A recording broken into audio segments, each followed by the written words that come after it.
ఏసంటే ఎవరో తెలుసా, ప్రేమంటే ఎవరో తెలుసా, దేవుడంటే ఎవరో తెలుసా, త్యాగమంటే ఎవరో తెలుసా.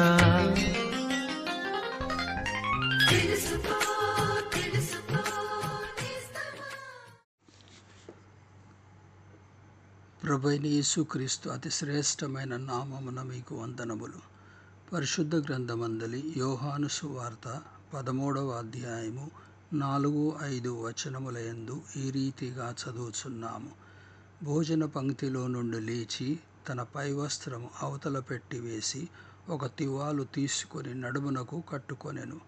అంతట పళ్ళెములో నీళ్లు పోసి శిష్యుల పాదములు కడుగుటకును తాను కట్టుకొని ఉన్న తువాలుతో తుడుచుటకును మొదలుపెట్టెను.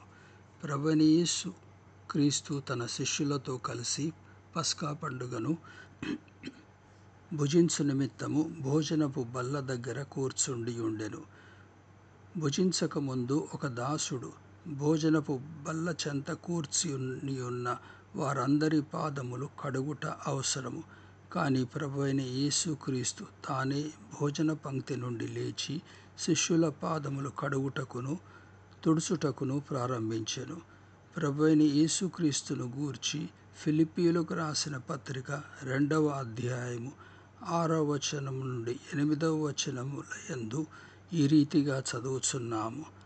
ఆయన దేవుని స్వరూపము కలిగిన వాడయ్యుండి దేవునితో సమానముగా ఉండుట విడిచిపెట్టకూడని భాగ్యమని ఎంచుకొనలేదు గాని మనుషుల పోలికగా పుట్టి దాసుని స్వరూపమును ధరించుకొని తను తానే రిక్తునిగా చేసుకొనెను. మరియు ఆయన ఆకారమందు మనుష్యుడిగా కనబడి మరణము పొందునంతగా అనగా శిలువ మరణము పొందునంతగా విధేయత చూపిన వాడై తను తాను తగ్గించుకొనెను. అనగా ప్రభువైన యేసుక్రీస్తు దేవుని కుమారుడయ్యుండియు దాసుని స్వరూపమును ధరించుకొనెను. శిష్యుల పాదములు కడుగుటకు భోజనపు బల్లపై నుండి లేచెను.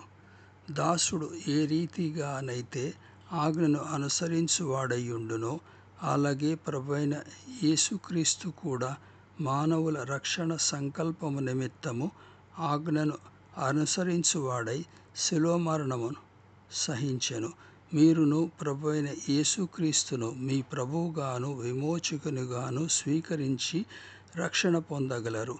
దేవుడు మీకు సహాయం చేయునుగాక.